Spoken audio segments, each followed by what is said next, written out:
We are here. We just watched Candace Against the Universe, and I am here joined by two friends of mine, the biggest Phineas and Ferb fans I know, I would say. I'm Mariah, aka Theme Park Trash on most forms of social media. Yeah, we watched Phineas and Ferb. I've been watching it since it came out, and I was younger than Candace, and now I see Candace as a small child, so here we are.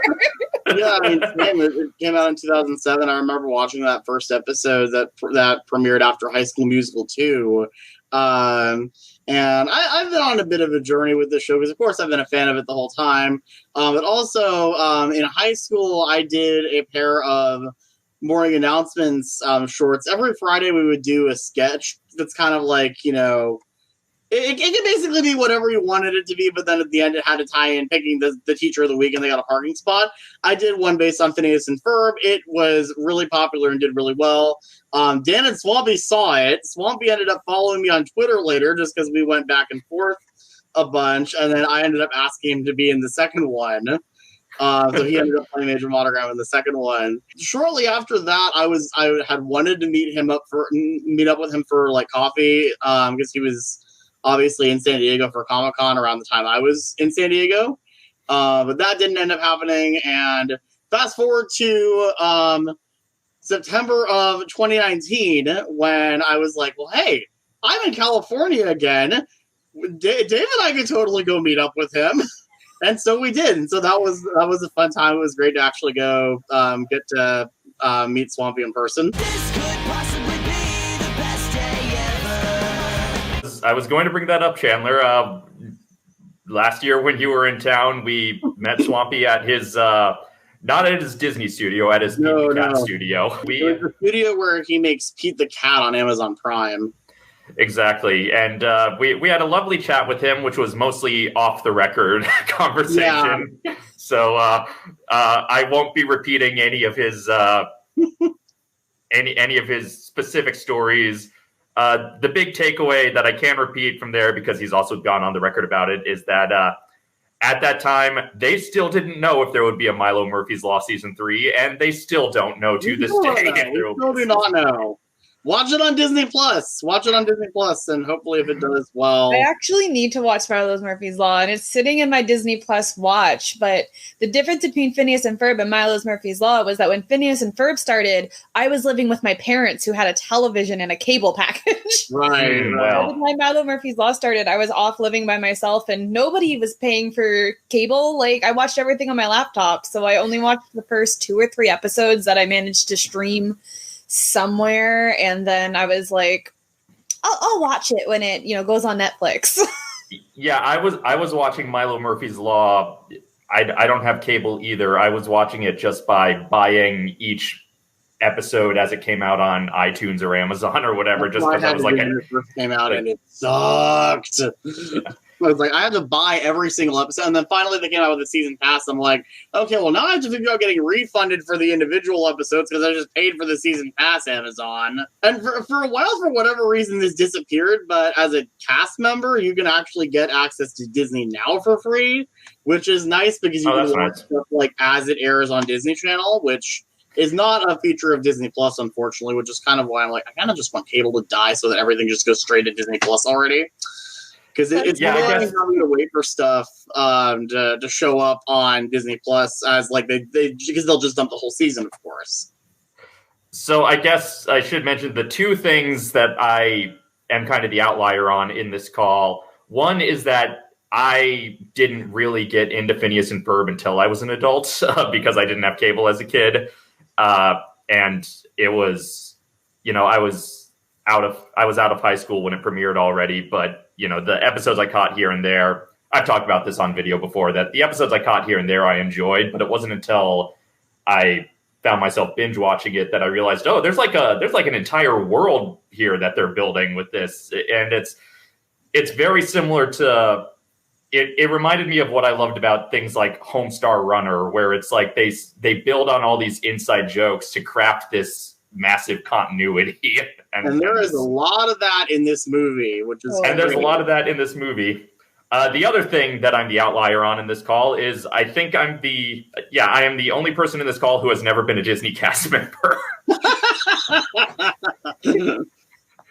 I mean, we've got past and then we've got present with Chandler. Maybe your future. Who knows? Maybe. Who knows? I live in Anaheim now, so it's not off the table. If the park ever reopens again.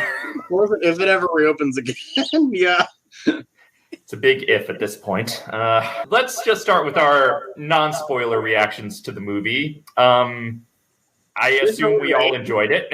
It's really great. Yeah, it's a lot of fun. It's everything I love from this universe and from these creators. It's well-crafted narrative and characters and just really, really sharp gags and lots of cameos, both from characters and celebrities. And which is always fun. It's everything I love about this world is here in this. I was a little disappointed going in when I heard that it was going to be set back during the original summer, like set during the series. I was kind of hoping that we'd get more further because, again, especially not to spoil anything from Milo Murphy's Law, but we do get a lot of forward momentum with some of the characters that is all set well after this movie. And I was kind of hoping to get more of that, but I also understand from a marketing standpoint why they want the movie to be set during the Phineas and Ferb that everybody knows and loves. So yeah, definitely. Mixed feelings about that. But there's a few little things that are like, I know this is not important on a fundamental level for the movie to work, but still it's just kind of like, okay, this is a little frustrating timeline-wise because this and this and this don't add up. So. I actually was unaware what point in the timeline it was supposed to take place going in.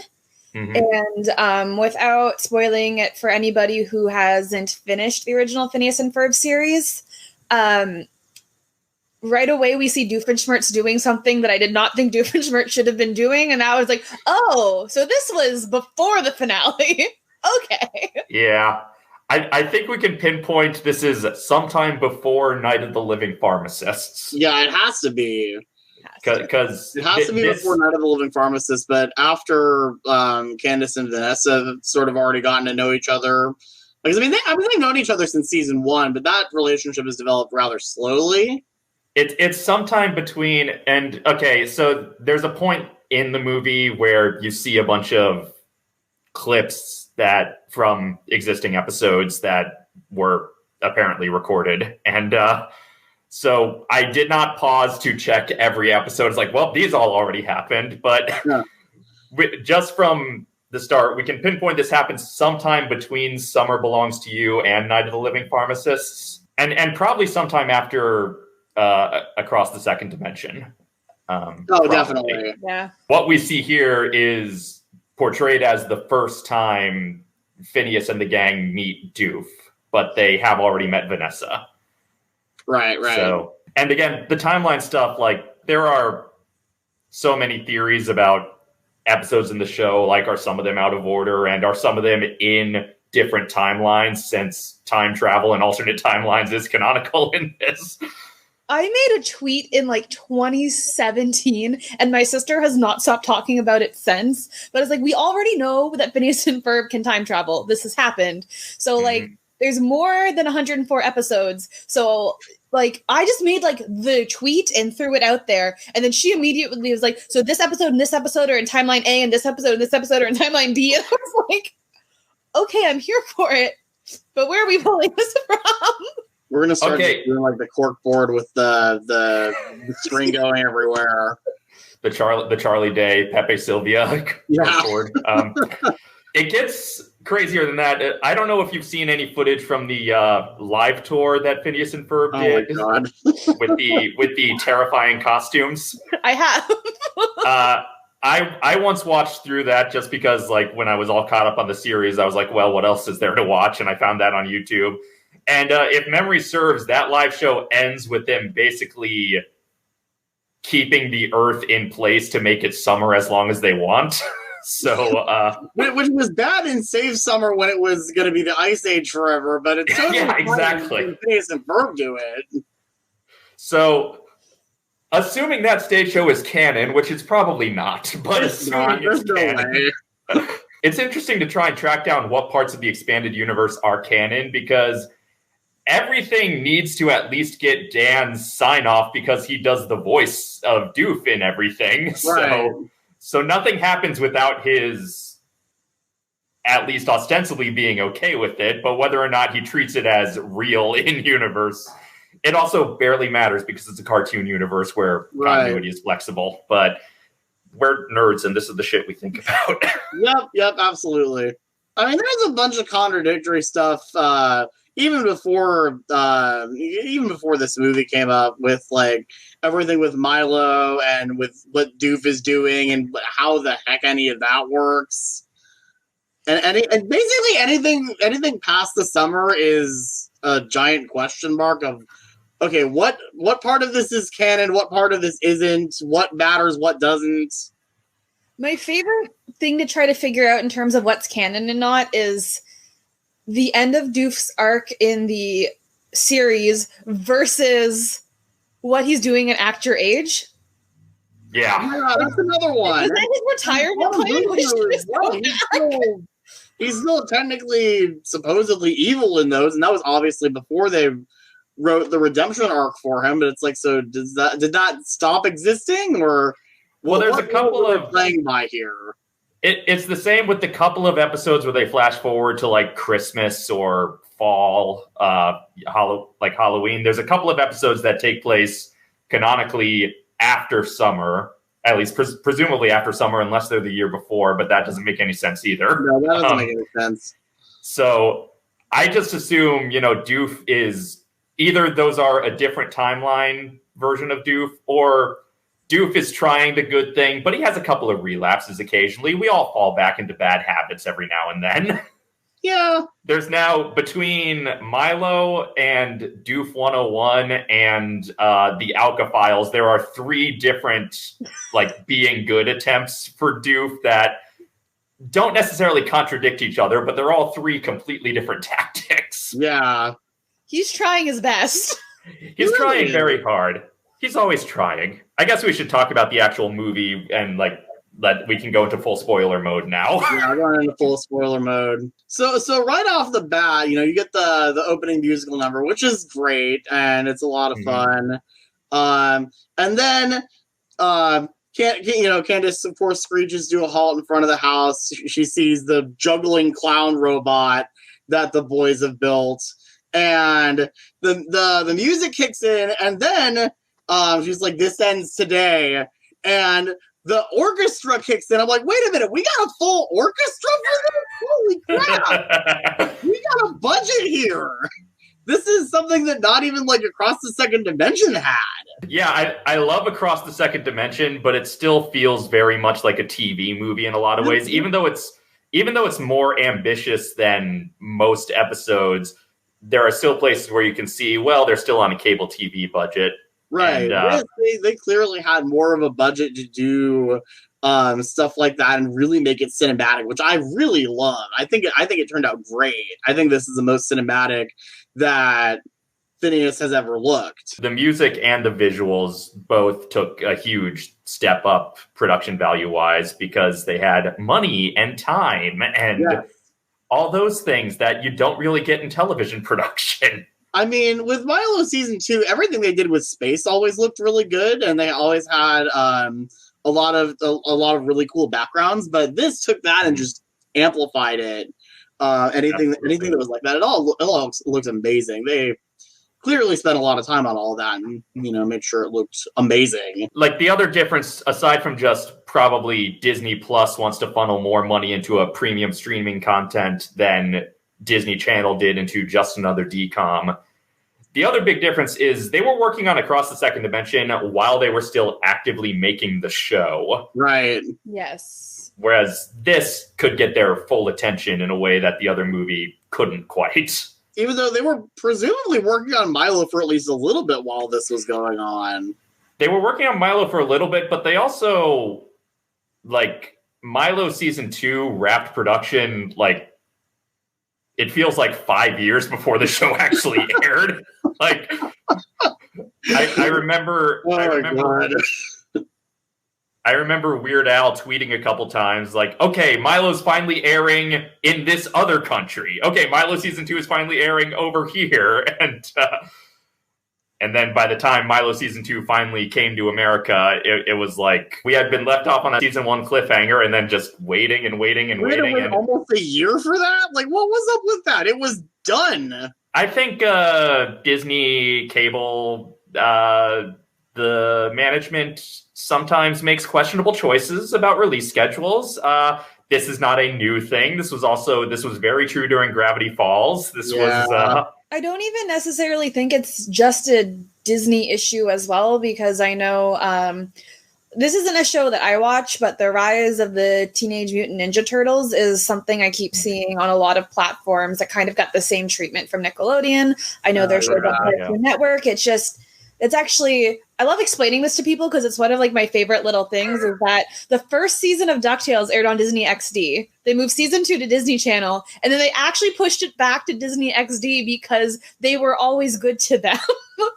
Because season 2 of DuckTales aired so company. Why is there a difference? This is so stupid. What we're talking about is 2 separate subcategories of a subdivision of a subdivision of a subdivision of a subdivision of the same company that's making the show in the first place. And it's like, why is there so much internal bureaucracy in cable animation? You got to go through 87 levels of bureaucracy just to get an advertisement made. Exactly. I do not, also, like, again, I don't have cable. I only really watch shows on TV if I'm like in a waiting room or at a friend's house, or I'm like babysitting for a kid or something. But every time I am watching Disney Channel or Disney XD live, basically all the commercials are for other Disney things. And it's like, so you're just paying yourself to make this show, but then you're not, like, the advertisers, which are you, are not happy with the ratings of your own product. It's all just like a feedback loop. It's so pointless. That's why I'm like, just cut the nonsense and put everything on streaming already. But they still don't quite want to do that yet. So we're stuck with all of these cool shows like The Owl House and Amphibia airing on Disney Channel first. And then they get dumped to Disney Plus once the season's over.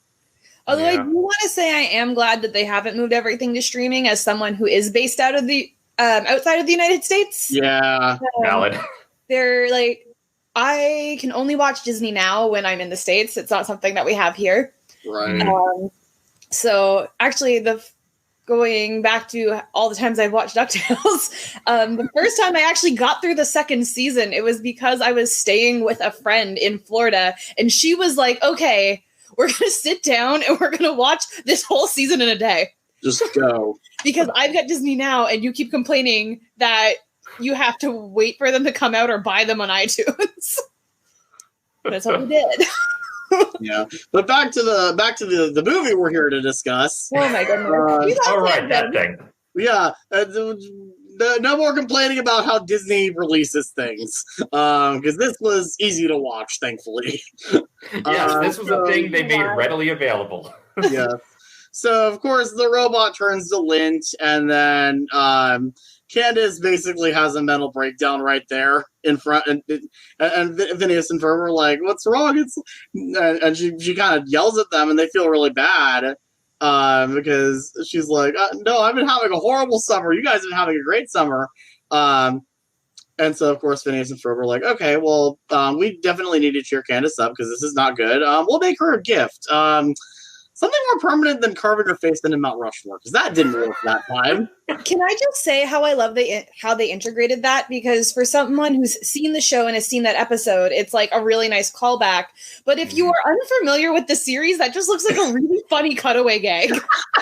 This is something that I think both movies were really good at, is having the layers where if you are a fan and if you do know all the episodes, you appreciate all the callbacks.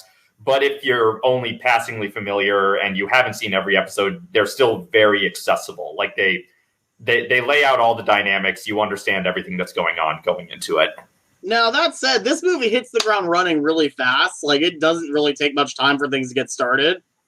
I think as long as you've seen an episode of Phineas and Ferb and you know the gist of the formula, like as long as you've heard what the basic formula of an episode is, then you're on board. They basically do the whole formula in like a minute at the beginning after the opening number, and then it goes back to and then it starts the main story of the movie.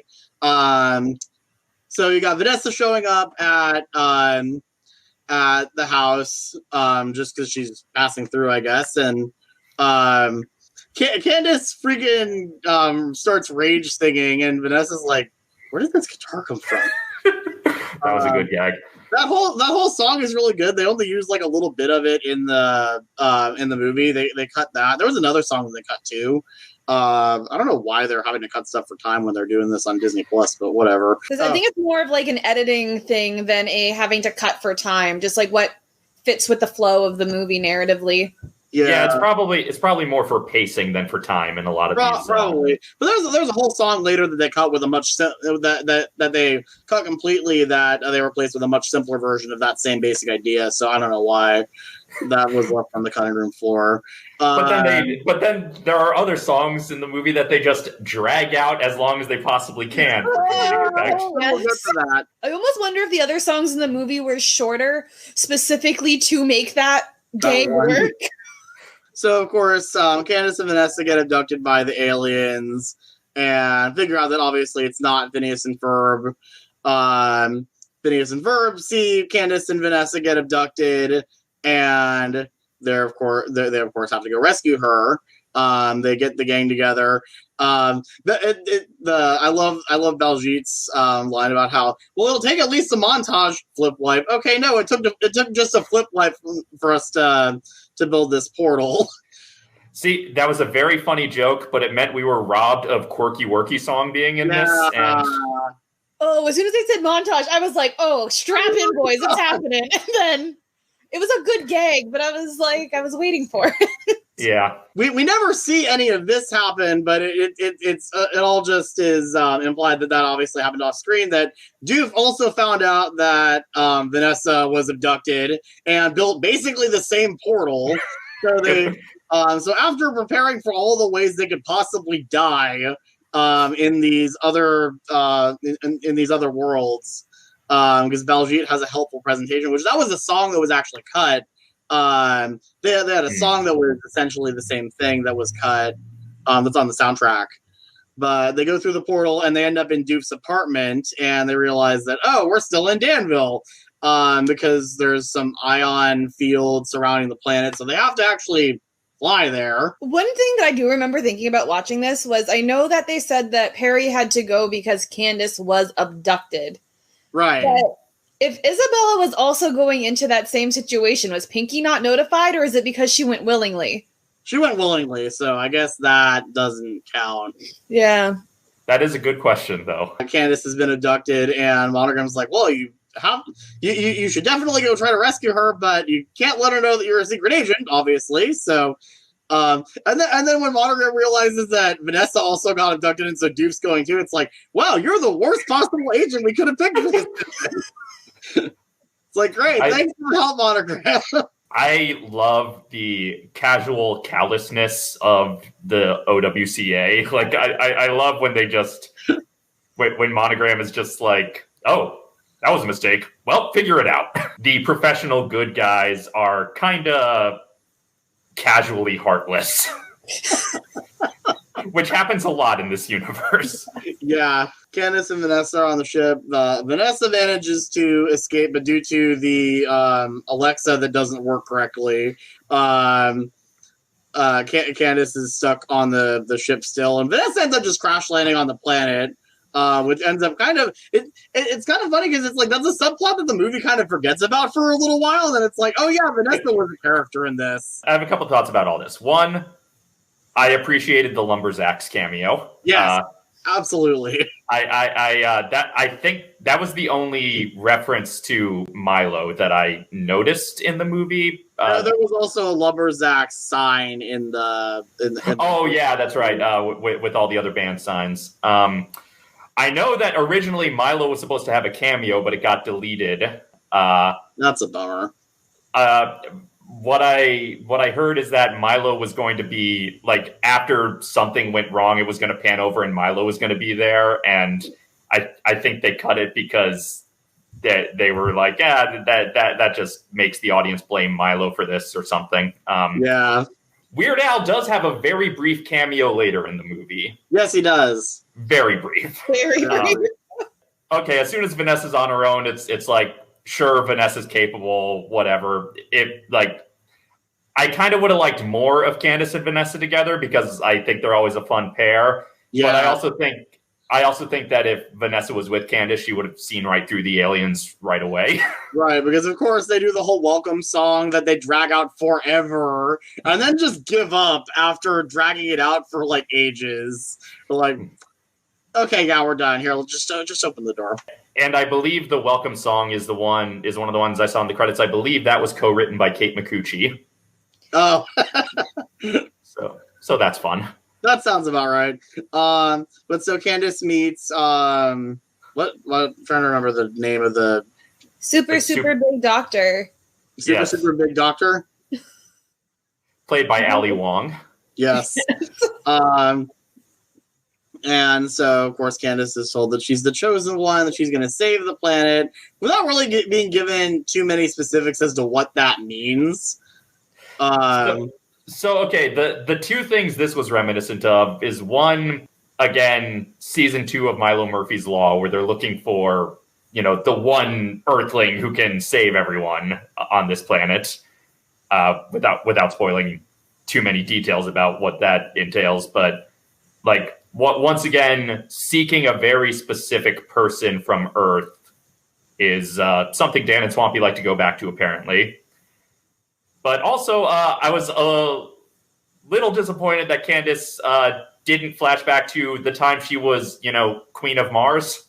I was going to say, because that's kind of what this whole movie is just a bigger version of Queen of Mars where more stuff goes wrong. It's a bigger version of Unfair Science to Redux where more things go wrong, and it's much more there's much more at stake too.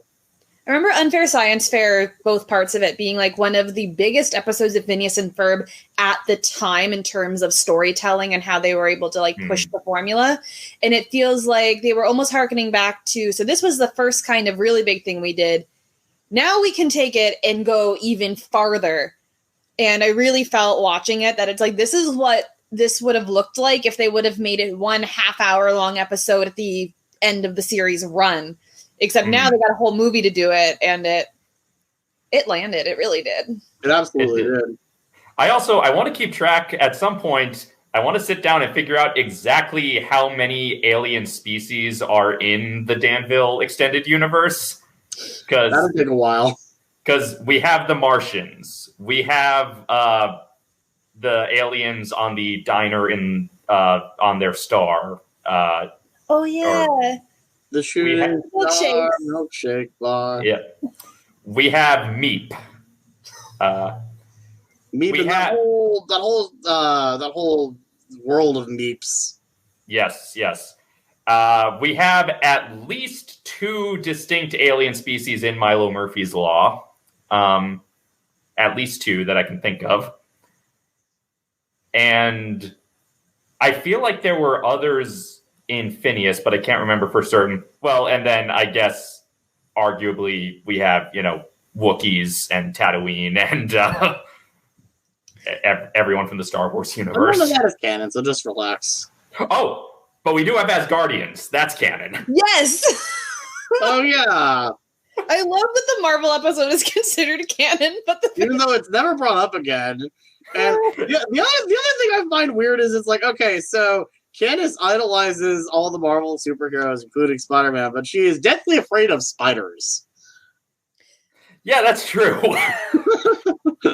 Well, she also loves grilled cheese, but is allergic to dairy. So she's a woman of many contradictions. Allergic to dairy. It's like, so you make grilled cheese ice cream, but you have a dairy allergy. How does this work? She's a woman of many contradictions. She's a very complex character, and that's why we love her. Yes. Candace was always sort of the stealth protagonist of the series, where it's like the show's really about her, but it doesn't look like it's about her. Right. And this was much like how the first movie was, let's see what happens when we just combine the A and B story. This movie was, let's see what happens when we actually put all the focus on the actual main character. Across the Second Dimension broke the relationship between the Phineas and Ferb plot and the Perry plot. This movie breaks the relationship between the Phineas and Ferb plot and the Candace plot, essentially. Right. They've always been very careful throughout the series that, Phineas and Ferb do not know that they're torturing Candace. Like, right. Yes. Which is that, and that's pretty much the inciting incident for this movie, is they kind of realize that, oh, she's not having a good time here. And they still, it's also very important because it would break any episode that takes place after this. They still don't understand why or what they did that hurt Candace. Right.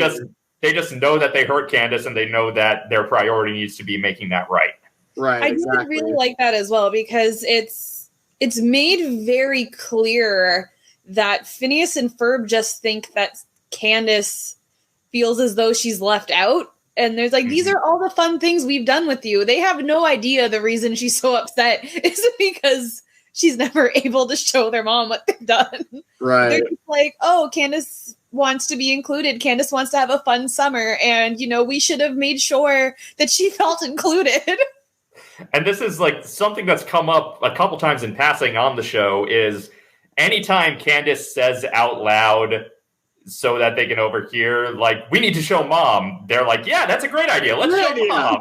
Yeah. Mom would love this. So Candace is doing her own thing on the planet where everybody worships her and adores her. Meanwhile, the kids and Doof are taking off in what did Doof call it? The space travelinator or something like that? I believe it was the space travelinator. Space travelinator. So it's a spaceship. It's for branding purposes. Leave me alone. There's kind of a leadership rivalry between Doofenshmirtz and Isabella, which is really fun. That was a lot of fun because that's a pairing that you would never get otherwise. And right.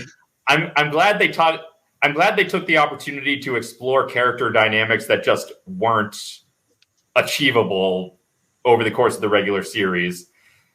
I guess, okay, now I'm trying to figure out, do we think this took place before or after Bully Bromance breakup? That's what I was wondering, because Buford doesn't recognize Doof at all. And Buford... But Buford did and Buford Doof not recognize Doof, or is Buford just not letting on? Because... Or is Buford just dumb and forgetful, which is... Well, that could be it, too. I mean, there was the one episode where he, doesn't believe in spaceships. Buford and Doof are both very forgetful characters, so either one is plausible, but in both instances, they seem to not know each other at the start of their interaction, so...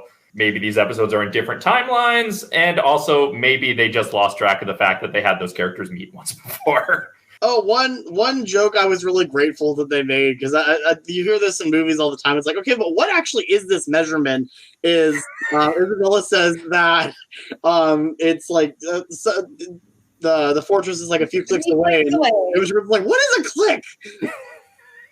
Another thing this movie ended up really reminding me of, outside of the Phineas and Ferb universe, is this would make an interesting double feature with the Lego Movie 2.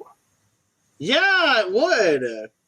In both cases, they involve alien planets, abductions to planets that are sister-centric. Yes. That have Tiffany Haddish involved. Yes. The big difference is that... Is the Haddish? Yeah.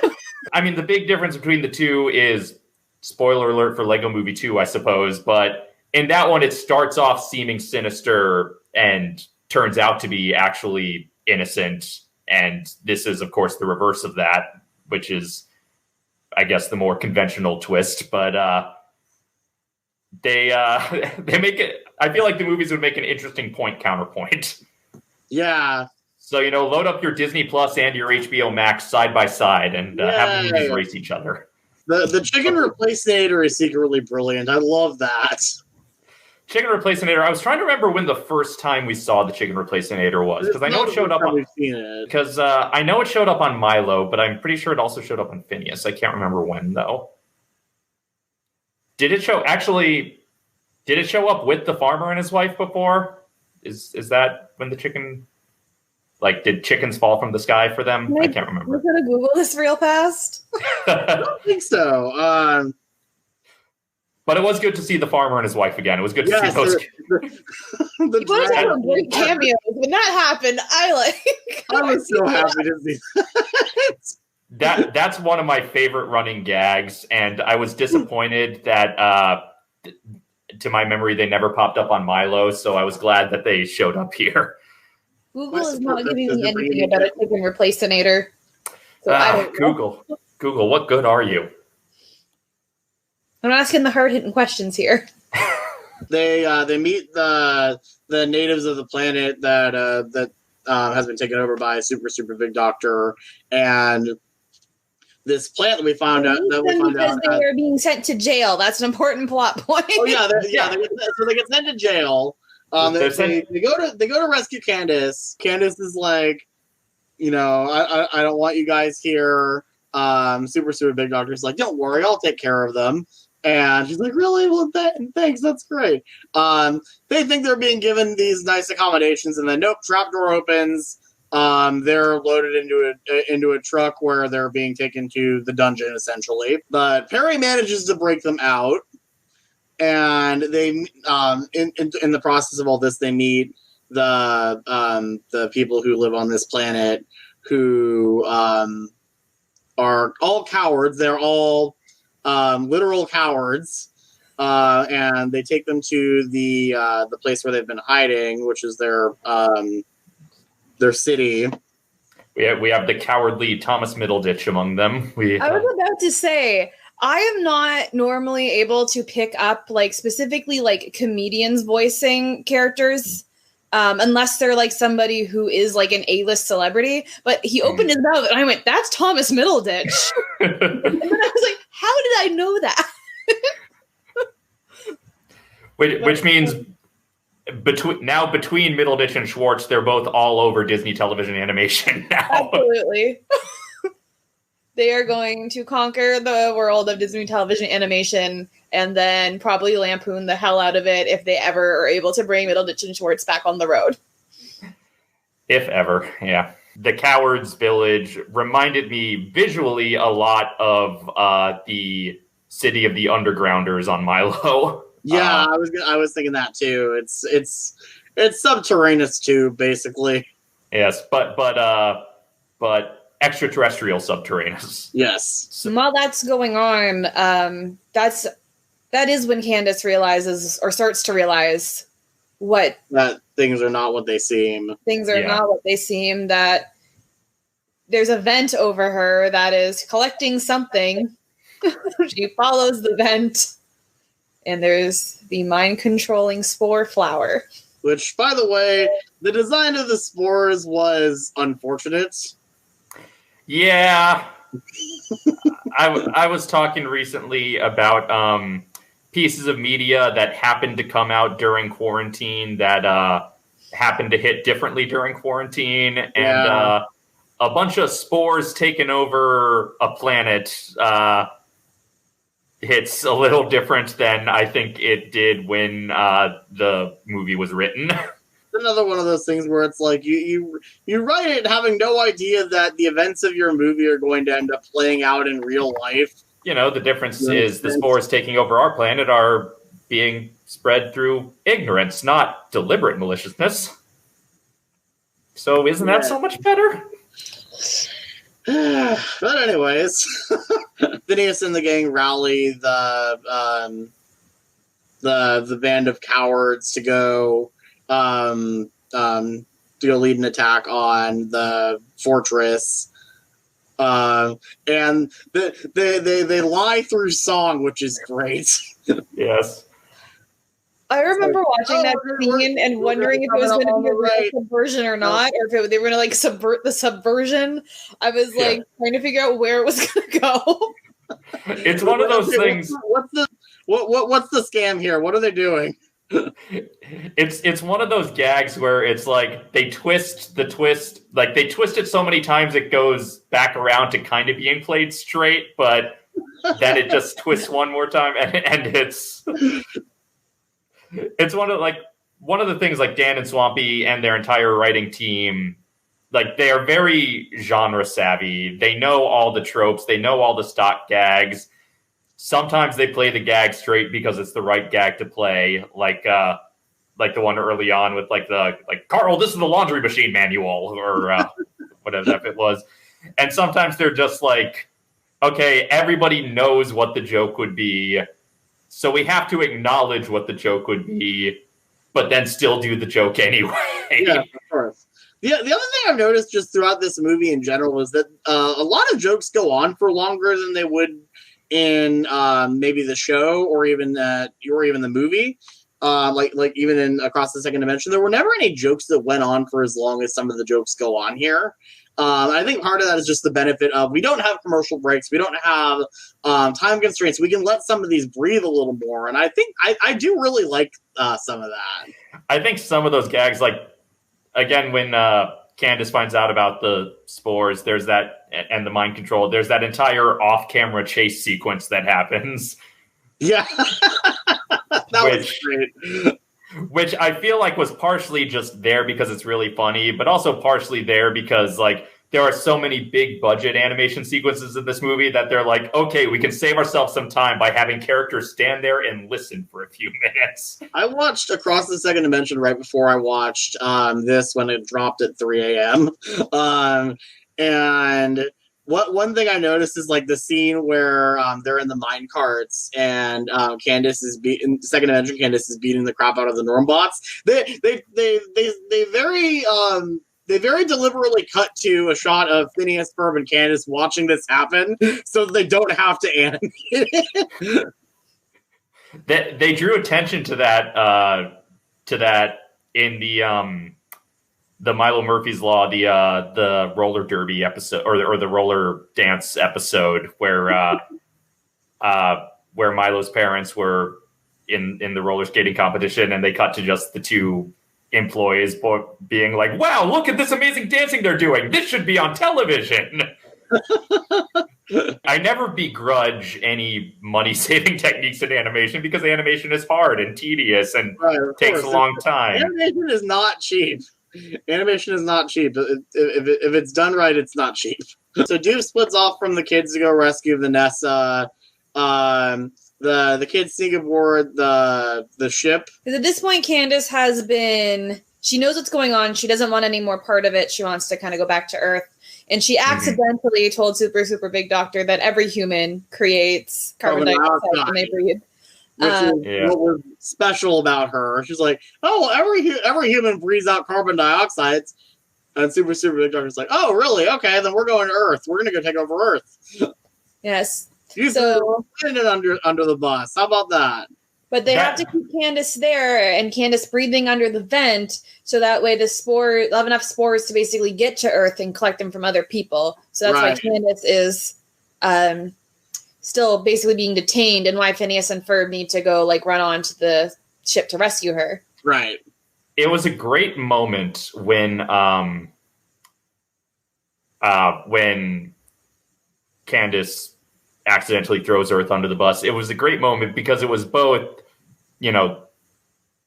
the lowest point in terms of plot, in terms of, oh no, we're all doomed now, and just Candace's personal lowest point where, she realizes not only have they been, keeping their sinister intentions from me, but I'm not even as special as they thought I was.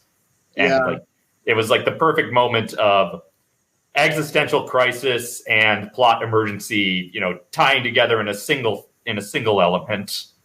It's almost like these guys are really good writers or something, Yeah, it's almost like that. And then so they get on the ship, and then we get what I would say is probably the funniest joke in the entire series. So good. when they hit twice the speed of light. Twice the speed of light. What is that going to be like? Your reality reverts back to its most basic form, and it keeps going. It keeps pulling back from full animation to roughs to storyboard, and then pull out to Dan and Swampy pitching it on the storyboard. I was on the floor laughing at that. That was just perfect. And reportedly, like the executives were really against the joke. And Dan had to not like really, but like Dan was like, "I will quit if you don't let us do this. You'll have to finish this without me if you don't let us do this," because he believed in it that much. And he was right, because it was correct. Joke. I also find it interesting that if they would have done this joke in the Phineas and Ferb initial run, I don't think it would have hit the way it did now, just because, and this must have happened during production or post-production, Dan has become extremely recognizable to the casual viewer, whereas before the show Dan and Swampy, you would have had to be like a big fan to know who that was. Well, but now he's through TikTok and everything. Yeah. Anybody who's seen an episode of Phineas and Ferb now knows what Dan looks like. That's true. Now that he has a second career as basically an internet celebrity, in addition to being an actual television creator. They've had a couple of appearances on the show, both in live action form and as their animated selves in the past. But yeah, I think nowadays people will recognize them a lot more. I think it's very funny. This is just a side note, but a thought I've always had is that there are characters who pop up, like mostly in crowd scenes, occasionally in just like one-off dialogue scenes. There are characters that are clearly modeled after Dan and Swampy, who they voice, who show up a lot. But then there's also 2/3 of Love Handle modeled after Dan and Swampy, but not voiced by Dan and Swampy. Modeled after and named after Dan and Swampy. Literally. And then the third named after Bobby Gaylor, who does not voice Bobby, but voices Buford instead. It's like they did this thing where they were filling out these roles to voice, just like doing additional voices. And then they also based these characters on themselves, but then didn't voice those characters who were based on themselves. I almost wonder if they were originally going to voice the characters themselves, but then they were able to get the celebrity voices, or if they were always going to cast someone else in those roles. It's a good question because, like, I think as the Love Handle characters, the voices they got fit those characters better than Dan or Swampy or Bobby's voices would fit those characters. Absolutely. It's just, I mean, not that they couldn't make it work because they're all talented, but it's like, you know, the Bowling for Soup voice coming out of Love Handle sounds right in a way that it also keeps it distinct from just every other time Dan sings a song for the show. Right. And you got to keep in mind, this is all taking place in Danville in Jefferson County. Yeah. So it's all outside of a swampy marsh. Outside of a swampy marsh.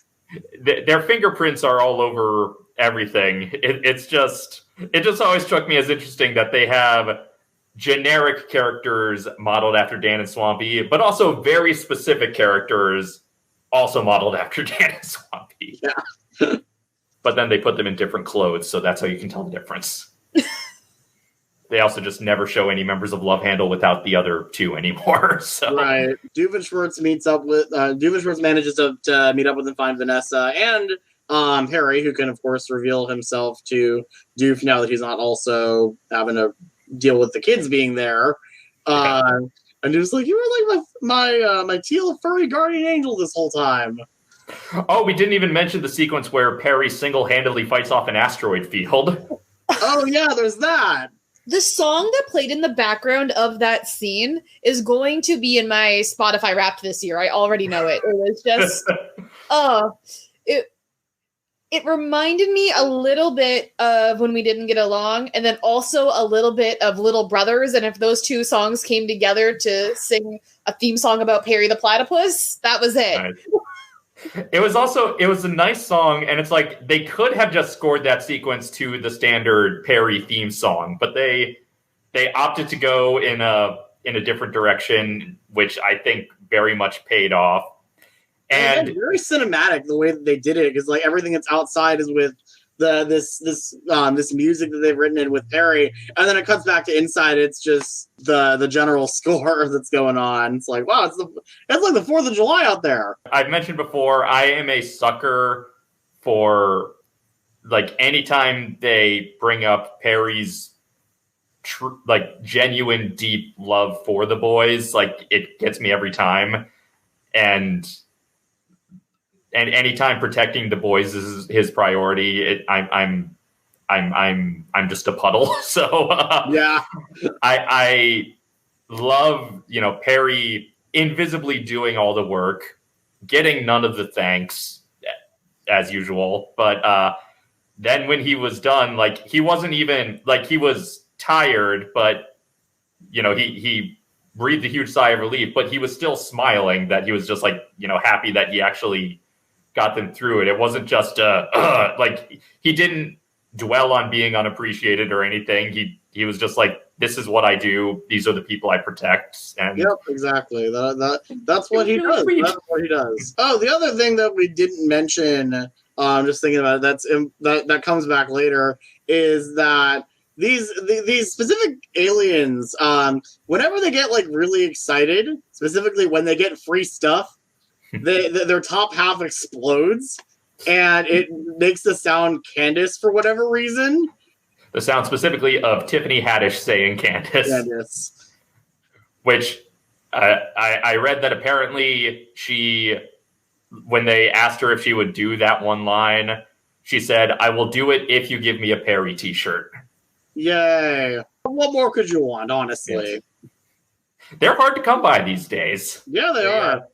The Phineas and Ferb merch train has slowed down significantly, but that's, I think, really just because the Disney television animation merch train in general has slowed down significantly. Yeah, there's like some stuff that gets produced in very limited batches, but that's about it. Yeah. Well, I'm just disappointed that we never got like extensive Milo merch. Yeah. What you gonna do? So, This is also probably not a Disney exclusive thing. I feel like this is something that cable animation in general is not quite getting the merch attention. I think it also has to do with a lot of just like target demographic sort of things, though, because sure, there are a lot of, adults who would buy Phineas and Ferb merchandise. There's 3 of them in this stream we're doing right now. But like, obviously the target demographic is going to be like, 6 to 14-year-old kids. And less and less are they now, going out and buying merchandise based on a show they like, but they're going to save up for an iPhone so they can stream it and watch it and use apps and engage with the content that way and do it more interactively. There's been a running gag this whole time that Baljeet has been borrowing advice from Space Adventure, which is basically a pastiche of Star Trek. Yes, that's come up before in the show. We've seen a lot of the Space Adventure fandom before, but I think this is the first time we've seen actual footage from the show. Right. Where we see the opening credit sequence here, where it's primarily Star Trek with a little bit of Star Wars thrown in. Yeah. Which is always what I thought Space Adventure was, based on the fandom that we see. Much like Stumbleberry ThinkPad is essentially like Lord of the Rings. Mm-hmm. Yeah, I was... one callback I would have appreciated is if Buford had been annoyed with the Space Adventure suggestion specifically because he's from the other fandom, but that didn't come up. But yeah, so Baljeet keeps taking stuff from the show, and it mostly ends in disaster. And this last one, he's like, okay, I'm done. Forget it. He tries to break his box set. He can't. He opens and breaks the individual DVDs. And then Phineas gets an idea from Space Adventure, and that actually ends up working out perfectly. And Baljeet's like, oh, come on. Baljeet was a little uncharacteristically naive, just a little bit, expecting... Yeah. Well, I will give him credit for this. Like, expecting something from sci-fi to work in real life seemed a little out of character for Baljeet, but then again, he has seen Phineas and Ferb create so many sci-fi concepts in real life that... Right. That They helped maybe... him build a portal to Mars. He doesn't know what's real and what's not anymore. So, yeah, the kids land back on Earth. The aliens destroy the new statue of John Tri-State. Made out of very, very delicate crystal or whatever.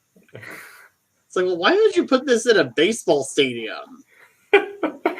just the torment on not only Roger's face, but everybody in the stadium. Like, they're so distracted by their beloved new statue being broken that it takes them a second to realize, oh, that's an alien spaceship. So the aliens invade, things get crazy. Phineas and the gang try to fight them off with these new robots they build that get basically immediately destroyed. So it's like, well, that was, that was, what, 10 seconds? Yeah. But they rescue Candace and give her the present they made for her, which is a coffee mug that projects all of their adventures together, which, as I said earlier, I did not pause it to see exactly how many episodes are brought back up, but I definitely saw Summer Belongs to You is in there. I'm pretty sure them singing Gitchy Gitchy Goo was in there. Yeah, that was in there. It was a lot of the first season clips, which I feel like was probably intentional. Yeah. Because we don't know. And also, we don't know when this takes place. I know that this has been like a thing people have talked about since the beginning because the show first aired in 2007 and then like had a long continuous run that was supposed to be 1 year. But there were so many references to like very specifically 2020 or within the last few years of 2020-esque things, including an entire title of a song that was there was like somebody flossing and posting on Instagram where she was and on social media. The flossing, which is the perfect companion to Baljeet dabbing in the Phineas and Ferb effect. Yeah. Why do we need this? This is going to date this instantly. I think it's just supposed to be one of those things like how, like The Simpsons, every time they show 10 years ago on The Simpsons, it's always 10 years ago from the present day. So I think the Phineas and Ferb summer is always this summer. Yeah, it's a rolling timeline. It's Danville is in a protected time bubble, and it just keeps going. Well, and also this movie confirms that it is in fact canon that their entire universe is just drawn and animated by Dan and Swampy. So. Like that's not just. There was a video. I'm trying to remember who. I think maybe it was Nerdstalgic did that was like Phineas and Ferb know that they're in a TV show and they're okay with it. Yeah, that honestly adds up. That sounds about right. And I would argue that Phineas and Ferb are the only two characters who know. Right. A couple other characters have mentioned in passing, like. I remember once Carl mentioned, well, it is a cartoon, sir. And Monogram's like, what did I tell you about breaking the fourth wall? The show is no stranger to breaking the fourth wall. It's a flexible reality. Yes. A brand new reality, one might say. It's a very sweet moment when they give Candace the mug, and I was crying, and it was very emotional. And again, this is a show that can do that can bring me to tears, basically 10 minutes after having the characters just be storyboards. Absolutely. It's like, that's just how much that's just how good this show is and how much they've done with these characters, to make us care about them. Mm-hmm. So basically that re-encourages Candace, and they fight them off together. Meanwhile, Stacy finds out Jeremy's a LARPer. Yes! When I say that was my favorite part of the whole movie, that's not an exaggeration. Because Stacy comes out and sees Jeremy building a spear, and she's like, "Whoa, you're already prepping for the alien invasion. There's an alien invasion." I love when we get to find out more about Jeremy in general, because all we kind of know about him is that, like, he's Candace's boyfriend and he works at the Slushy Dog and he's pretty chill. So we get to, like, look into his personality and interest other than he plays music. And then they drop this on us. Jeremy as a character, you know, I have always appreciated that he's basically the gender flip of the supportive love interest with nothing else going on. Like, basically, his biggest personality trait is he's very patient with Candace's stuff.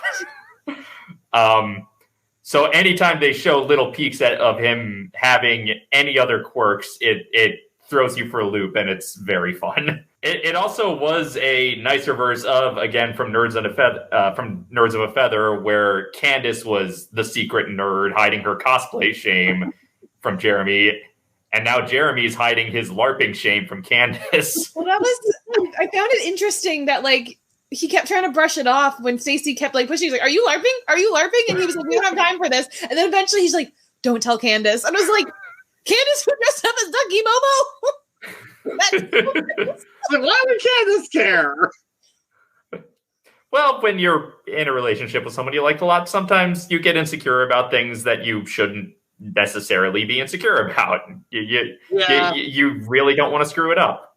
And again, it was a nice flip because Candace is always so insecure, even though Jeremy likes her anyway. So it was nice to see that Jeremy also has some insecurities, and it was nice to see that he doesn't want to screw it up with Candace just as much as she doesn't want to. Yeah, I think that was a nice reversal. So we get, of course, the whole battle on the baseball field. The plant has reached its height requirement to actually start producing spores again, and they have a literal height requirement sign, which much appreciated. Yes, we love a good theme park joke. Candace talks down Doctor with basically the same speech Vanessa gave her at the beginning. Just in time for the plant to go full Audrey 2 on us. Yes. The plant has never been in a place with that much CO2, and it's kind of like when you start feeding Audrey to a whole person, it's like, oh, so this is how big it gets. Okay. Meanwhile, back on the other planet, they're still trying to use the chicken replacinator to get off the planet because and Harry are still there. And I shouldn't say it. So Jeremy being a LARPer was probably my second favorite part of the whole movie. My first favorite was Axinator. Well, accidents can't happen, and the axe has a freaking self-destruct button on it because it does. It was so. We're not killing the chicken. When they show up again with the thing and they were obviously able to get there, before they're able to explain how, my first thought was, oh my god, Vanessa let him kill the chicken. That was my thought too. Especially since earlier, like, we saw, you know, we saw the prison guards get eaten by a creature. Like, I was like, is that? Yeah, that was like. Because so often, especially like in the beginning of the show, like in season 1, whenever some sort of pratfall would happen or something, we're okay. It's like, we're okay. Oh, actually, maybe not. It was actually one of the things they talked about in doing the Star Wars special is that they were not allowed to show any on-camera deaths. So they just allude to them with, like, Buford finding Obi-Wan's robe, but they couldn't actually show Obi-Wan get killed. You're doing Star Wars. So hold on. So you can't show any on-camera deaths, but you can show Alderaan exploding. Yeah, that's. I feel like that's as close as they could get to it. An on-camera death. Okay. So I was like, when I saw those creatures get eaten, and for a second when I saw the first creature they meet get flung into orbit. before we find out that creature's okay. But I was like, for a second, I was like, is this going to be the first Phineas and Ferb thing with a kill count? No more Which I guess- citizens. The only counter in the bottom of the YouTube screen should be how many Phineas and Ferb deaths. And I guess that depends on if you count the pistachions as being killed in the crossover or not, but in the Milo crossover. But I mean, they're humanoid, so yeah, I also thought there was a chance that they actually killed a chicken, which I didn't think they were going to say it. I definitely thought they were like going to lampshade it when they were going to ask how they got here, and then like, you know, Doof would have just like held the axe and been like, "You don't want to know." Something similar. It's tricky because I'm sure they must have talked about eating chicken on the show before. I'm sure somebody has eaten chicken, but there is also at least one chicken member of Alka, so it's like it's a blurry line. There's a joke about Agent T. We lost Agent T last November. Oh, right. That's true. They had the off-screen death of a turkey. So yeah, the plant is eating people. Candace ends up saving the day with the chicken replacinator, but only after using it wrong once first. Why is there a petting zoo downtown? Yay, my petition worked, or whatever it was. What was it called? Like Young McDonald's Farm or New Young McDonald's McDonald's Petting Zoo? Yeah. Young McDonald's Petting Zoo. It was very doof for him to just forget that the chicken replacinator had a setting for farthest chicken. And that's all they need to do to save the day. So Candace saves the day. Doctor is okay, but gets arrested. They have probably the biggest musical number we've seen thus far in terms of just number of dancers seen. Well, after Stacy comes up to Candace and is like, "Look, there's no way that any of this can be cleaned up. Oh, that was such a good moment. You could totally bust your brothers," and Candace doesn't. Yes. Instead, she sends her mom to go get pizza on the other side of town so that she doesn't see any of the mess that was created. And this is another thing where I have to ask, okay, so we know this isn't the very end of summer, so we know there are busting attempts that come after this, because the last day of summer has a busting attempt. Right. So, like, again, like we said, Doof has relapses in Christmas and New Year's and Halloween. You know, everybody has relapses. This is the most complete arc we've seen Candace have in terms of getting over her drive to bust. So, yeah, I'm just curious, what triggers the relapse? What is because the thing with Last Day of Summer is that arc never really comes to an end. Like, she doesn't say that she's going to stop busting them at the end of Last Day of Summer. It's just the summer's over. So then here you have, it's like, this would have almost been a better arc to have as part of the Last Day of Summer, but it's not there.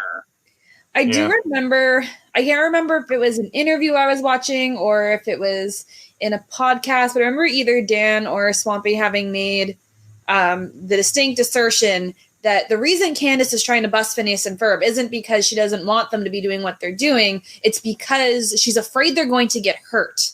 Mm-hmm. So in this specific situation, the damage wasn't even really Phineas and Ferb's fault. And then whatever episode would have, like, you know, come after that, you know, she probably only tried to get Linda's attention because she was afraid the boys were going to get hurt in whatever they were doing. Here they bring up that it's more maybe because she's insecure about herself and her place in the universe. I feel like there are a lot of things at play. Like, because she has mentioned, I think she mentioned in Across the Second Dimension that I'm trying to protect them too from their dangerous inventions. Exactly. So I think there's a little bit of, you know, teenage pettiness in her motivation. There's a little bit of the teenage insecurity, as discussed here. And there's a little bit of just, at this point, it's stubbornness. Like, at this point, it's like when you keep playing a video game that you're losing, but you're like, no, I got to do this. I need to do this until I beat it. So I think there's a lot of motivations at play. So whatever causes her relapse, it could be any number of things. But I would be curious to look at one episode that is like the day after this and point to that one and see, okay, that's the thing that was so over the top that she had to go back to her old habits. It'd be great to locate the tipping point. Yeah.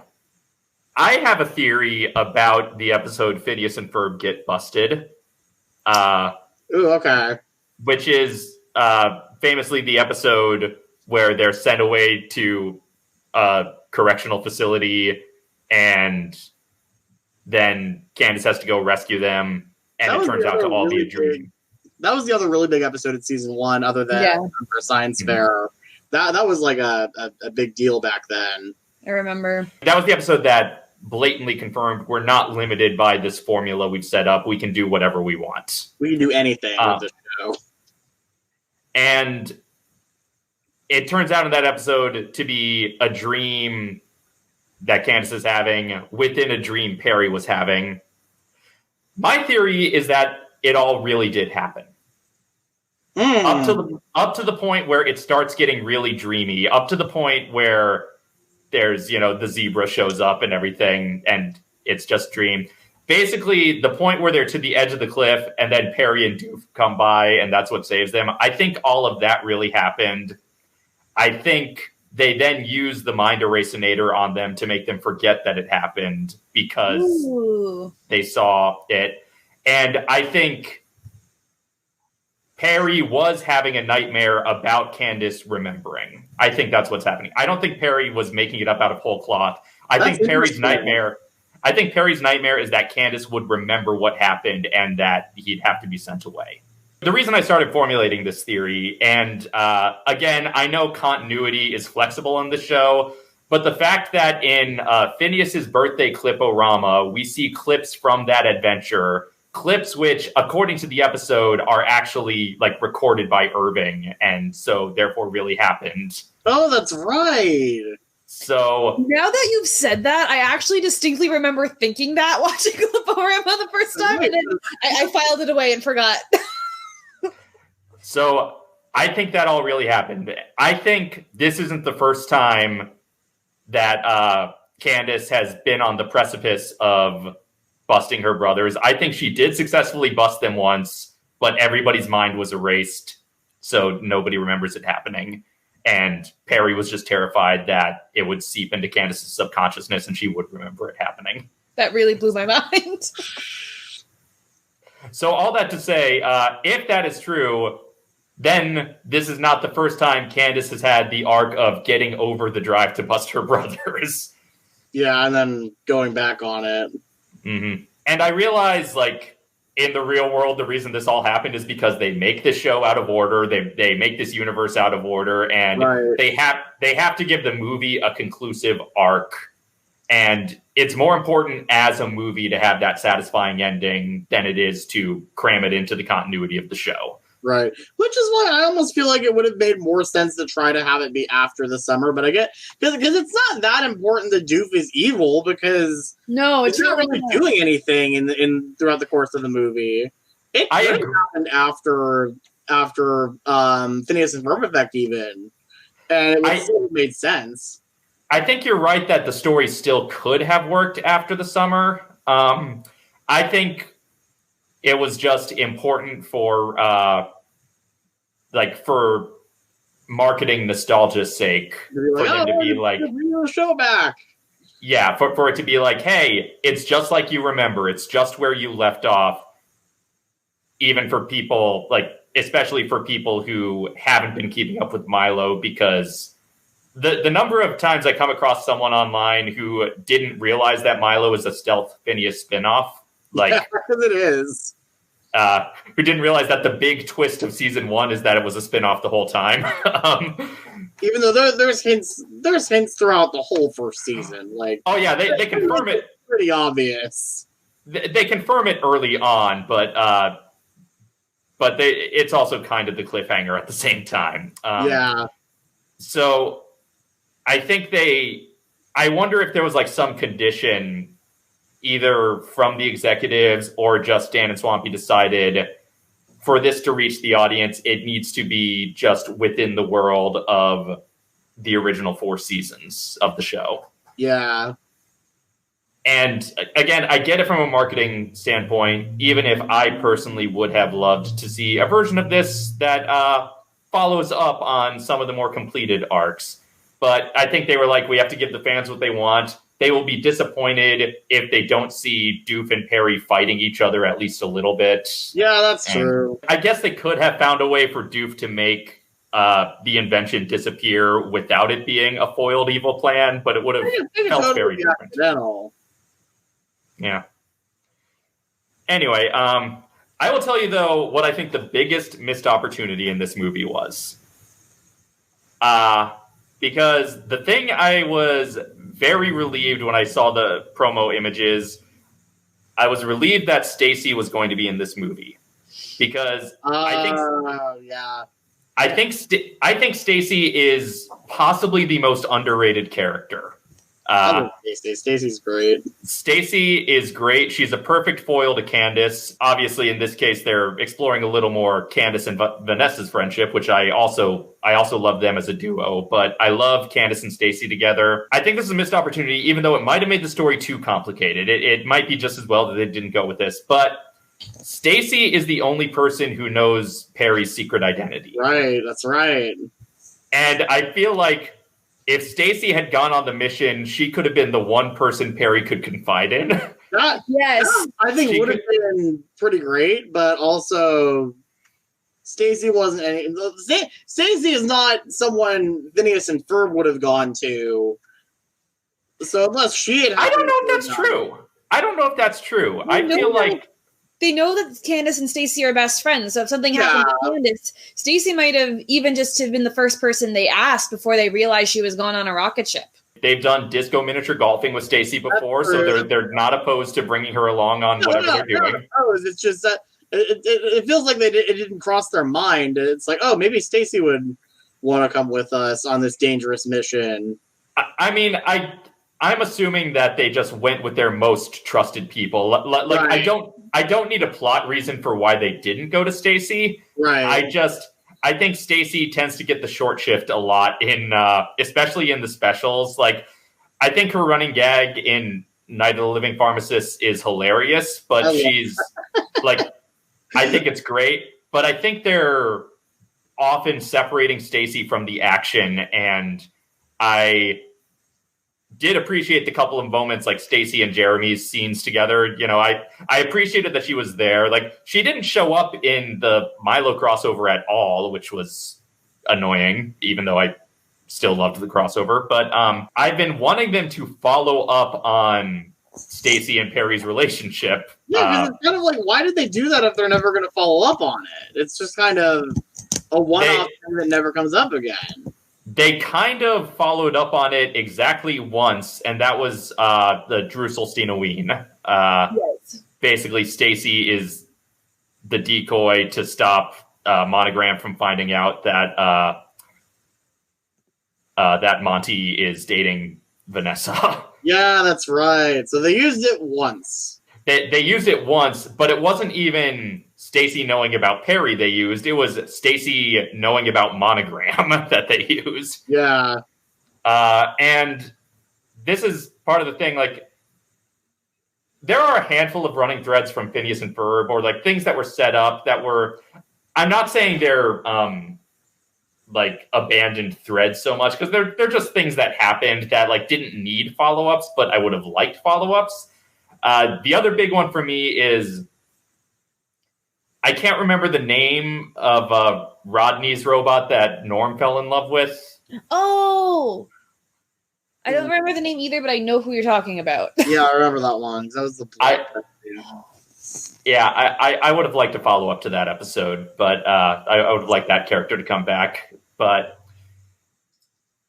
and again, odds are this is not the final Phineas and Ferb thing that's going to happen. Odds are, whether it's a third season of Milo or another Phineas movie, or just Dan and Swampy do another Disney show that all the characters show up again in, I think, especially now that, again, they have a whole like intergalactic universe with so many planets. Like if they want to do a space spinoff, they can. They've got plenty of characters to choose from. I'm sure we'll get more Phineas and Ferb stories in the future, and maybe some of these threads will be followed up on, but also maybe not, because what I'm talking about are like things that happened in one-off episodes that fans who grew up with the show might not have still been watching at that point. Right. So Yes.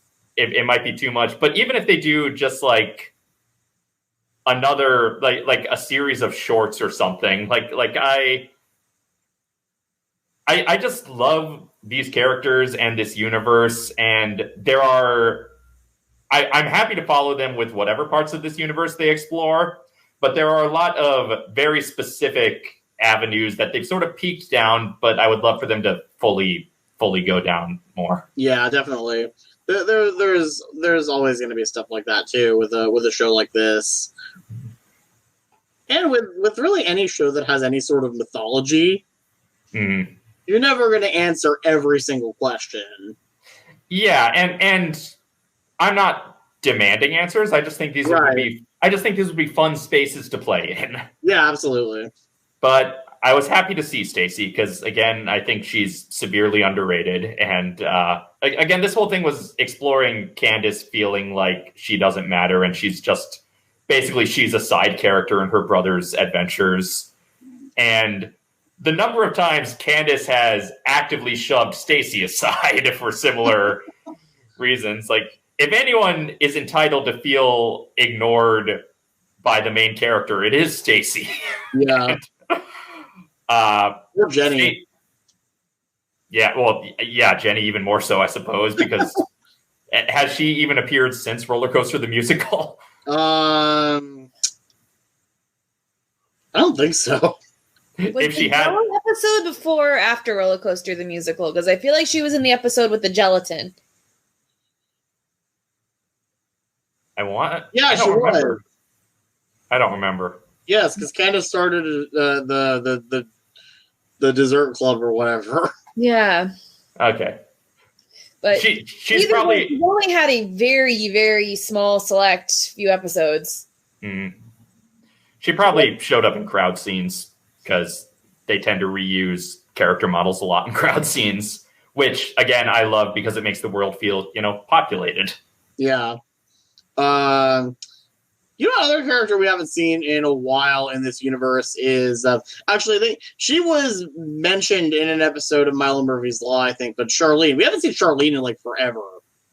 We haven't seen. I think the last time we saw Charlene was Tales from the Second Dimension, right? Which wasn't our Charlene. It was. Second Dimension is something I would love if they were going to expand the universe and make shorts or make something else, even a comic series. Second Dimension, I feel has so much potential because we've had the movie and we've had that one episode. Honestly, if you want to do shorter form stories, but don't want to bring the show back for a whole another season or whatever, you could do a comic series and it'd be great. Yeah, that's an option. Dan, Salvi, if you're listening, we'd be cool with that. If they were listening, they probably stopped watching by now. I know they watch my stuff about them sometimes, but we've been talking for a while. Yeah, we have been talking for a while. They're doing little shorts, they're doing chibi shorts, like they've been doing for some of the other shows for Phineas and Ferb, presumably just because the new movie's coming out and they want to cross promote. Well, and I'm sure, depending on how big a hit the movie is for Disney Plus, that's really going to dictate what the next step of the universe is. I remember hearing, and I'm not entirely sure what the numbers were, but when Disney Plus launched, Phineas and Ferb was one of the most streamed series within the first month of the launch. That's not surprising. And with the momentum from that, and now from the movie, and Dan now being a minor internet celebrity by just making the Doofenshmirtz videos in a lab coat. That's all been the best. It's so good. There is a bit of momentum now with the movie being back. Mm-hmm. So if they were ever going to do something farther than this movie, Like, now would be the time to do it. Now would be the time to start working on that. You know what else I think now is the time to start working on this is if the Mickey shorts can get a ride, so should Phineas and Ferb. Why, I just happened to make a video last week about all the different ways this could work. And seriously, with the technology from Runaway Railway, that would be incredible. I would love to see them do that, but who knows? I'm still so upset that of all of the cool ideas that you pitched, the one I was most excited about was they could do a live show at Hollywood Studios. I was like, I'm in. I mean, they could. A live show at a theme park. That never happens. What they need to do is just do it as like do it like the musical without a cool acronym, that unofficial fan musical that's really awesome, and just have it be it's just they're dressed up like the characters. They don't need bug eyes and weird costumes. Like, no, just have them look like the characters. Well, yeah, if they do it, would be terrifying. If they do it more in the style of like the shows at the Hyperion at DCA, where where they're not doing like park ready costumes, they're just doing theatrical evocative costumes, and that could absolutely work. Yeah, or again, a more famous example that does this is the SpongeBob musical, where it's like now that's another thing. Now that that's been successful, I see no reason why. Well, and again, this already exists. It's called the musical without a cool acronym. Obviously done on a much lower budget, but still, it works.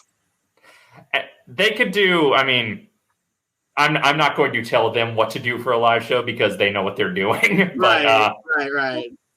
But we've seen proof of concept that this can work. Just to wrap up talking about the things that happen in the movie and not just what we wish the movie would lead to. So we get the end credits with the Silhouette song, which was awesome. Oh, that was so good. It was so cool to see like a theatrical style credit sequence like that with these characters that we've all known and loved for years. It's like, this is like freaking Endgame. This is really cool. And it was again to tie to Lego Movie 2 that also had a song about credits, both of which you can trace back to Jonah, a VeggieTales movie. Yes, with the song that goes under the credits. That was paving the way for meta songs about credit sequences. This is where it goes. So, VeggieTales really innovated this specific source of humor. Yes. But the Phineas and Ferb could run. Exactly. Do we have any other thoughts we want to get out about Candace Against the Universe? Sequel when? Yeah, sequel when. Obviously, they need to take their time with it, but... Yeah, but an announcement of next thing in this universe when? Next thing coming soon. In the Dan and Swampyverse, whatever the next... I would love another Phineas movie. I would love another season of Milo. I would love a brand new show just in the same world. Whatever they do, I will watch it because they have fully earned my trust. What if instead of a full other season of Milo, they ended it with one of these kind of Disney Plus style movies? I'd be, as someone who's only seen like 5.5 episodes of Milo Murphy's Law, I'm posing the questions to the fans. I'll say the series finale of Milo, if it is the series finale, the season 2 finale of Milo felt conclusive enough that it's like, if that's the end of these characters' stories, so be it. I just want to spend more time with them. I mean, I think it's kind of a bummer because they don't ever make it home from where they were. Not spoiling anything, but they don't actually conclusively make it home. It's just kind of like, okay, this is the end of this season. It's not much more like a season finale than a series finale, which was what was kind of nice with Phineas, is that they actually got to have a series finale where we got to properly say goodbye to these characters. I suspect Milo is a victim of unrealistic expectations from the network. I think they wanted it to be another Phineas and Ferb sized hit, and they forgot that hits that size don't exist on cable television anymore. Right. And I think they were counting on it being as big as the biggest show Disney has ever had. And that wasn't going to happen. And well, I think the other thing that really hurt Milo was that they really have improved in writing arcs across season from Phineas, to where things actually change and there's actually an evolving status quo, to where you have to watch the show in order, even though it seems like it's more episodic than that. It's like, no, you still have to watch this in order. It's like Gravity Falls. Which is why another season on Disney Plus would make a lot of sense. Right. Like, the show is kind of designed for streaming in that regard. It's designed for binging. That's why I want them to start dropping. I want them to start actually dropping animated series on Disney Plus instead of still going through cable, because it's like they'll do so much better there. I mean, that's Absolutely. probably the future. Let's be real. That's probably the future. I would watch a live action Candace versus the Universe if it was all of the voice actors just saying their lines and like vaguely dressed as the characters, like Vincent Martello with his current blue hair, if his hair is still blue, as Phineas. All of them just kind of Disney bounding their own characters. Yes. Yeah.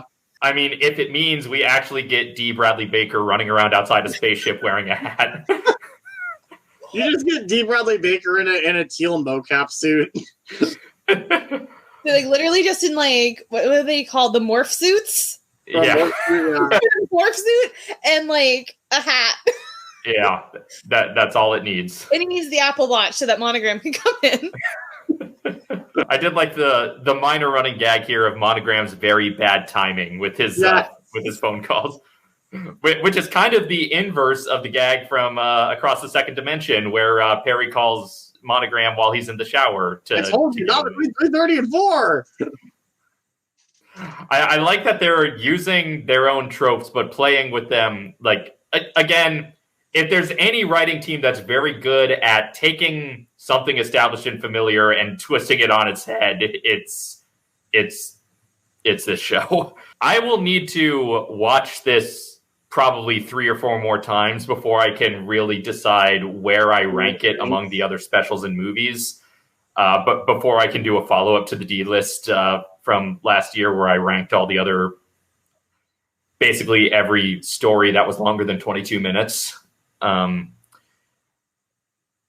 But my first instinct is that this is up there. Like, this is one of the good ones. They're all good, but like this is one of the very good ones. I think story-wise, it's not quite as ambitious as Across the Second Dimension, but in terms of how cinematic it is, it blows Across the Second Dimension out of the water. I think this might be the best. This might be the best like visual achievement in Phineas and Ferb. Although Across the Second Dimension still has the brand new reality sequence, which is still has awesome. which has a lot of good stuff. And Across the Second Dimension poured a lot of money into very specific cinematic sequences. Right. This one, even Candace riding the bike and singing is more cinematic than the equivalent scene in the show would be. Right. This one was more consistent throughout with that sort of thing. And again, you've got the score to tie it all together, which is a really nice thing to have. This also didn't rely on not that the other movie did either, but this very specifically didn't rely on established locations. Like, very, very little time in the backyard or in the Doof building. And even when they get back to Danville, like, we've probably seen that stadium before, but it's not like it's a big set piece from the show is the sports teams. It doesn't have any like emotional stake for fans of the show any more than it would somebody who's just watching the movie. It's just, it's a baseball stadium. The statue had more emotional stakes for the characters. But, John Tri-State. Well, Buford would be happy since he's team auto adjacent. Auto adjacent, yes. Basically, Weird Al just said, free T-shirts, and that's Free T-shirts. That's the extent of his cameo. I'm sure recorded at the same time as whatever Milo scene was deleted. Yeah. But it's very funny that they had Al in this say one line, not even sing a song. Like, obviously, like, you guys watch both series. I have not seen much of Milo Murphy's Law, but I'm aware of what it is and how it ties into Phineas and Ferb. I'm wondering if there's people who are going to watch this movie who have no idea that Milo Murphy's Law exists, but watched Phineas and Ferb. And they're going to, like, look up the cast because they're trying to figure out who Thomas Middleditch is. And they're like, Weird Al had 2 lines? Not even 2 lines, 2 words, really. 3 T-shirts. There's at least one review I saw. I think it was Slate's review of the movie mentioned this was the first Phineas and Ferb anything in 5 years. And I'm like, somebody missed that there was a big crossover that happened more recently than that. Mm-hmm. So there's definitely people who, like we said, there's definitely lots of people who don't know that Milo has any of the Phineas characters. So I wish, like, Disney Plus put, how they put collections of things. They put the Phineas and Ferb collection. Last I looked, Milo is not included in that, which seems like a missed opportunity. I wonder if it's a missed opportunity or if it's a way to try to conceal that for people who are going in without knowing. I mean, but if you're gonna go watch that anyway, I feel like you'd have to know at this point. It's also, they did such a bad job at concealing it because, like, it's supposed to be in the season 1 finale. Doof shows up at the very last second, and, like, that's the big twist reveal is that Doof shows up. But all the commercials for it were like, the Phineas and Ferb crossover begins next week. And then the summer for a year. Yeah. So they, if anything, the commercials were a bait and switch, making you think it was going to be the big crossover, but really it's just the cliffhanger that leads into the crossover. But so they clearly had no issue with spoiling the fact that crossovers happen. Yeah. So, or at least Disney XD had no issue with that. Maybe Disney Plus is more concerned about spoilers. Again, these are also didn't bother to put most shows in the correct viewing order. So yeah, that still baffles me. That still baffles me. There's fans literally doing your work for you to organize this stuff. And it took them half a year to add the correct aspect ratio for The Simpsons. Oh my gosh. Disney Plus, I mean, it plays better than most streaming services, than most upstart streaming services do, but they still had a lot of stuff behind the scenes that they needed to get in order. Good balance of, like, fan service, but also just being a good movie on its own. Yeah, absolutely. As much as I talk about how I think there were missed opportunities for, like, things from the show they could have brought back, those are all very inconsequential things. Like, I'm not saying those would have, I'm not one of those people who's like, it needs more fan service to be better. It's just things that could have been fun. But there were a couple of areas where they could have sprinkled a bit more fan service to really enhance the story at play. But the story that they gave us is still great. Yeah, exactly. I have my thoughts on missed opportunities, but I have no major, like, complaints or criticisms about the movie. I think it works, and I think, it made me feel feelings, and it made me laugh a lot, and I will be revisiting it multiple times, I'm sure. And maybe someday I'll do a more concise scripted review of it that can be slipped in with all the other clips from the D-list from last year. Yay! For now, for initial thoughts, we all enjoyed it. Yes. On some level, we're probably easy to please, but on... Oh yeah, absolutely. It's like, I was gonna like most versions of this. I mean, there's no episodes of Phineas and Ferb or Milo that I like. Oh, I will never watch that again, except for the second Cliptastic countdown that they did. That was what even was that? Like, the one with Kelly Osbourne? Yeah, I forgot that happened. Yeah, I've had almost completely forgotten that happened, and then my buddy Jonathan Edward, who does Phineas Flynn's Law, reminded us all that existed. I'm like, oh great, yeah, I remember that existed. Needless to say, we highly recommend this movie. I presume most of my audience has Disney Plus and has already watched it by the time they're watching this. But even if you don't follow Phineas and Ferb, I think it's worth watching. I was watching it with Allie, who has seen only a little Phineas and Ferb, but she's actually watched all of Milo, and she enjoyed it a lot too. It's it takes all kinds. It's also, she specifically was binging Milo with me on Disney Plus, and I was like, yeah, we'll watch Phineas at some point, but there's so much more of it to get through. Right. As much as I can't think of any bad episodes of Phineas and Ferb, there are some episodes early on that are a lot more simplistic and a lot more like kid show-y. And like, I think you do have to watch the first season, like even the more standard kid show type episodes to fully appreciate how good the series gets. But like early season 1, I wouldn't consider to be the height of the show. Like, again, I think I did try going back and watching Roller Coaster. I couldn't do it, not so much because of anything that was actually wrong with the show, other than just I could not reconcile Phineas's voice back then.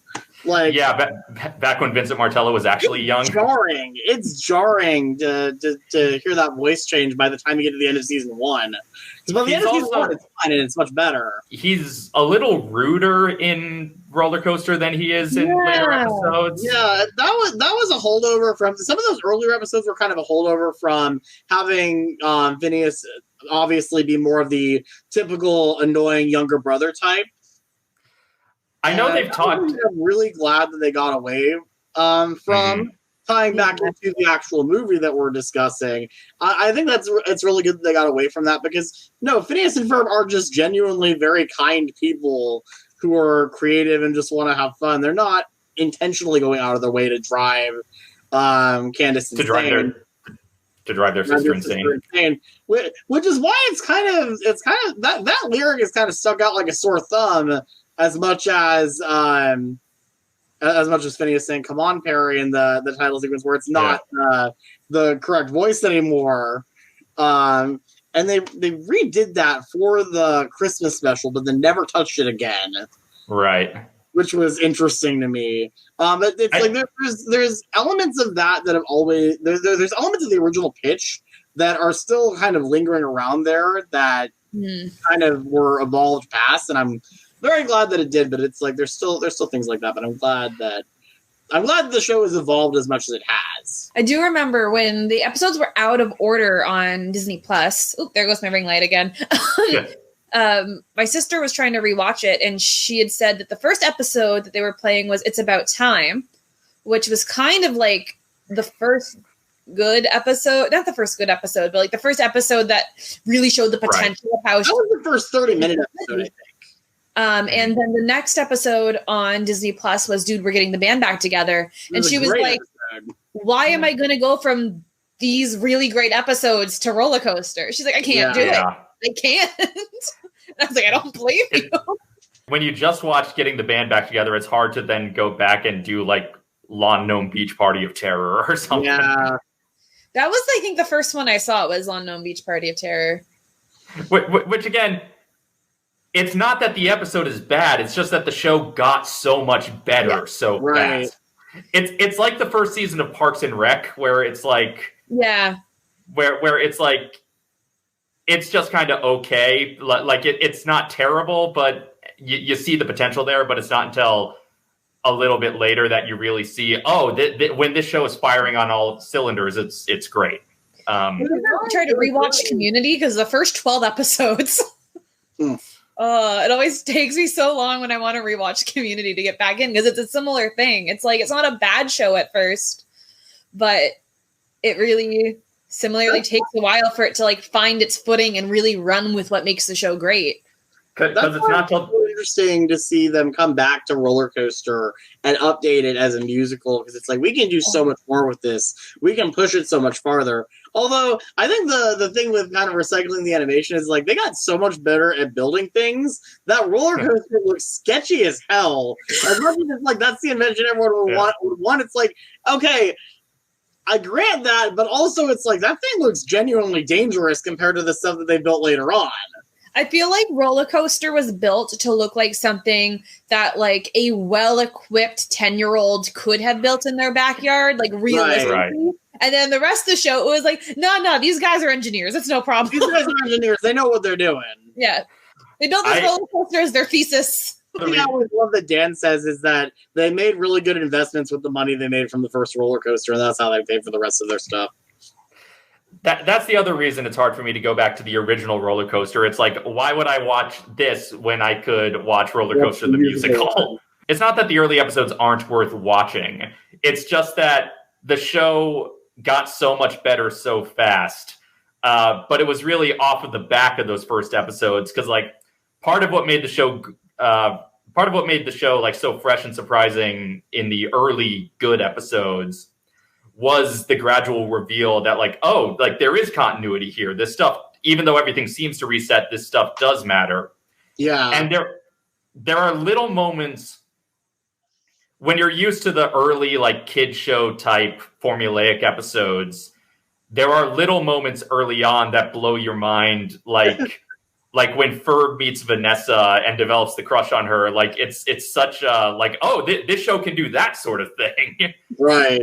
I remember the first time watching it that I was, like, really impressed with how they were able to play with the formula was the Hail Dufania episode where they flipped the A and B plots. And I was in high school when that episode came out. So I was like, you know, I was a little too old to be watching Phineas and Ferb for most people's standards, but I also, like, wasn't really as critical of media as I obviously am now.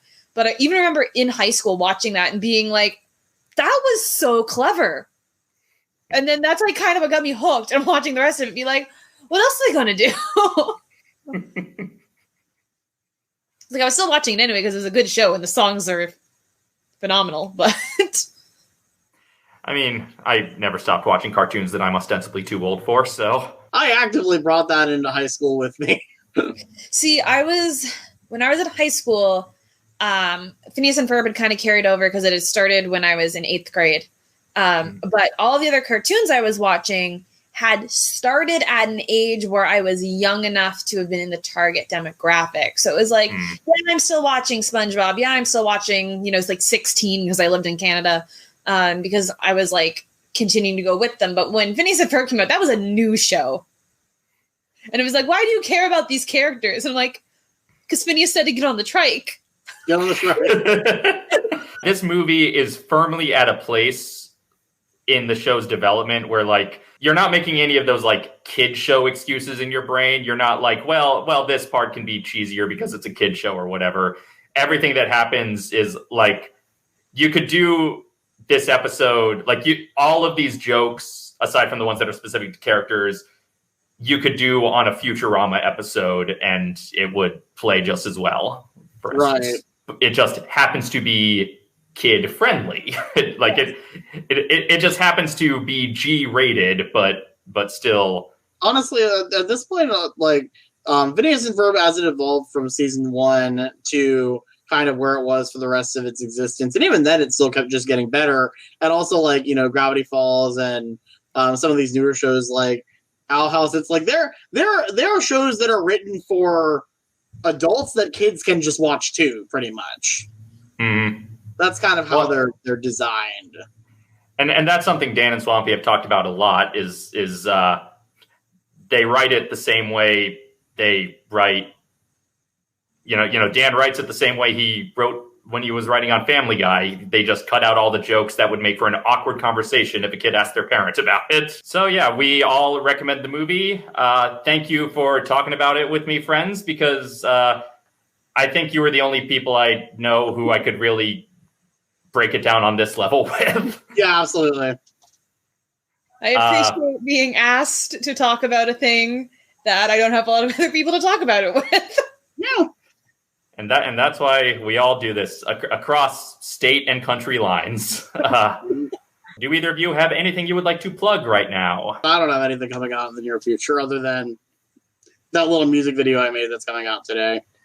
But you do have plenty of existing videos already. I do. On my channel, Theme Park Backlot, I have a review of the World Showcase Adventure as well as other interactive game attractions that used to exist at Walt Disney World. None of them really exist anymore, so it's kind of out of date, but whatever. The World Showcase Adventure will come back at some point. I've done other episodes about the Star Trek experience in Las Vegas and New Fantasyland, and also the various Disneyland attractions that I like. And I think I have a cameo in most of your videos. Most of my videos, I've managed to get a cameo from you. Yeah.